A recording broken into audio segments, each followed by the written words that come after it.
It is important in the area of motivating yourself. It's important to know why you're doing it, because that mind will say, why bother?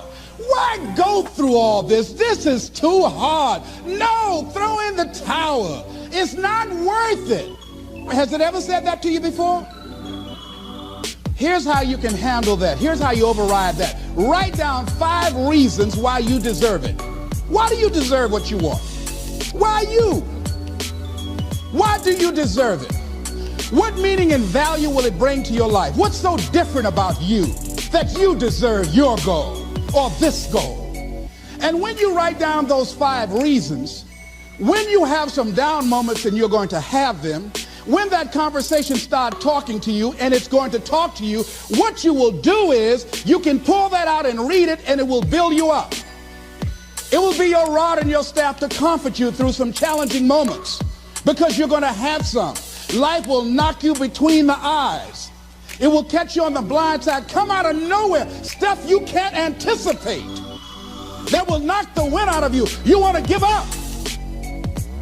That's why it's important for you to work on yourself, listening to tapes, building yourself up, talking to yourself with power, feeling, and conviction, building yourself up day in and day out, because it's coming. Life will send you some curves you cannot anticipate. The next thing is that whatever you do, you want to develop technical mastery.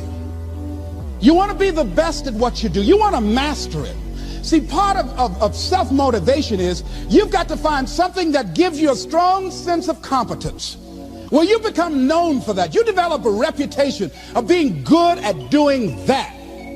You set some high personal standards for yourself. You're not competing with anybody else. You're just unfolding yourself to be the best person that you could be. That you want to give the best quality service that you can give, because that is a statement about who you are. The other thing that's the key to self-motivation is recognize the fact that you're going to get into some slumps. Recognize the fact that you're going to encounter a great deal of failure in life. It goes with the territory. But in the face of that, you want to be relentless. When you want something, you don't expect everybody to say, oh, come on in. Oh, you want this? Oh, great. We want to give this to you. You're such a nice person. You're doing it for your family, aren't you? Great. No, life isn't like that. No, many doors will be closed in your face. Many loans that you will want. And they'll say, no, you don't have enough collateral. You don't have enough credit. And most people will give up. But you've got to decide that I'm going to be fearless. I refuse to be denied. You can't make a basket unless you shoot the ball. You can't hit a home run unless you take a swing at it. Most people won't even take a swing. Well, I probably won't make it anyhow. That's the conversation within.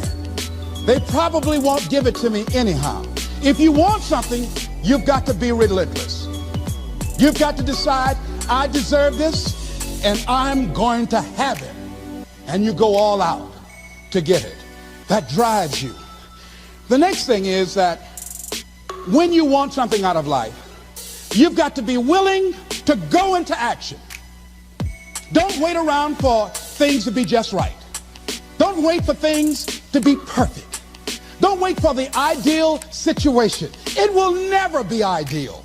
There will always be a reason. Well, as soon as the children grow up, as soon as I pay my bills, as soon as I get my divorce, as soon as I get enough money together, do what you can, where you are with what you have, and never be satisfied. A lot of people never take a chance in life. They don't want to take any chances. They want the situation to be ideal. See, that's not walking by faith. That's walking by sight. If I can see it, I'll do it. No. That's a lot of people saying, if I can see it, I'll believe it. No. If you believe it, you can see it.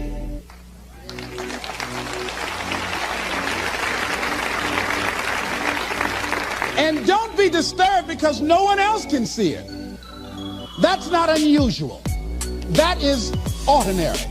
But because you want some different kind of results in your life, you've got to be willing to be unreasonable. If you want unreasonable results in your life, you've got to be willing to be unreasonable. Part of being unreasonable, you don't judge according to appearances. Part of being unreasonable, you can see it because you believe it. That's part of being unreasonable. Part of being unreasonable, you're like Paul, who said, you must have the faith to call forth those things that be not as though they were. That's part of being unreasonable. Most people won't do that. Most people say, call me when you get it together. Then I'll support you. The other thing is that one of the keys to self-motivation that empowers you is that you want to find a cause larger than yourself. Find something that you can contribute to. Find something that you can make a difference because you can. Part of what feeds your larger vision, part of what gives you a reason for being, part of what gives you your life is being able to give something back. Say, I can't afford to give anything. You can't afford not to give. Give your time. Give your talent. If it's nothing, just to go over there and lick envelopes. I don't know exactly what I'm going to do, but I'm going over there. It's part of my tithing in the universe. Once you develop that special sense of mission, and that's what you develop when you're part of a larger cause than yourself, it drives you. You don't need an alarm clock to get up in the morning. You have special power. You'll go places and folk will like to be around you. They will know there's something different about you. When you go in, they'll say, hey, that's somebody important. I want to know who you are. I just want to be near you. That energy that you have, that consciousness that you will embody will affect everybody around you. The next thing is that you want to create a home court advantage for yourself. You've got to be aware of who you have around you. So you want to be selective. Have friends that will enable you to grow. I have friends that help me to grow spiritually. These are my spiritual friends. I talk spiritual stuff with them. I have some other friends who are just intellectual friends. They make me grow intellectually. They make me stretch. I have some professional friends. I'm a member of the National Speakers Association. I get together with other speakers and we learn from each other and we grow from each other. I have other friends who are just social friends. All we do is just socialize together. We'll look at a basketball game together or go out dancing, but that's all we can do. We don't talk anything serious, nothing spiritual, nothing intellectual. That's not that kind of relationship. Nothing heavy up in here. Have other friends, we walk together. That's all we can do, walk together. Talk about we're going to lose weight one day by and by for good, all right? That's all we do. Nothing else.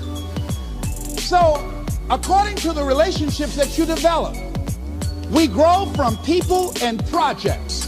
And the relationships that you develop can enhance and can enrich your life, or they can drain you. I know many talented people who had a great deal of potential, but because they didn't surround themselves with other people that will inspire them to transcend themselves, they never realize their greatness, and they will end up going to their grave with all their good stuff still in them. So you want to look at your relationships, the people that you're involved with, the people that you communicate with most often, and you want to ask yourself the question, what am I becoming because of this relationship? Does it inspire me? Am I motivated? Am I encouraged? Am I driven to develop myself? Am I seeking my own greatness? What kind of person am I becoming because of this relationship? Am I becoming more cynical and negative about life? Ask yourself that. The next thing is, you've got to say yes to your life. You've got to say yes. Yes to my dreams. Yes to me. Yes, I can make it. Yes, I can. Doesn't matter how many failures I've made. Doesn't matter how many mistakes I've endured. Doesn't matter about my defeats. Doesn't matter about what I've done. Yes, yes. I don't care about the fact I'm in a hole now. Doesn't matter about where I am. Yes. The last chapter to my life has not been written yet. If you judge me now, you'll judge me prematurely. I haven't exposed all my stuff yet. I'm still in the process of transforming my life. I'm still in the process of becoming. So what I say to you this evening, that you are powerful. You have miracle working power in your life right now. But you've got to work on yourself. You've got to develop yourself. You've got to talk to yourself day in and day out, selling yourself on you and on your potentials. And you've got to know that you are worth all of your effort. And that the key to your motivation, as you get a larger vision of yourself, is to know that you have something to give. Is to know that you have a reason for being in the universe at this point in time. I want you to stand up for your life right now. Anybody want to stand up for your life? Stand up for your dream? Stand up for your dream.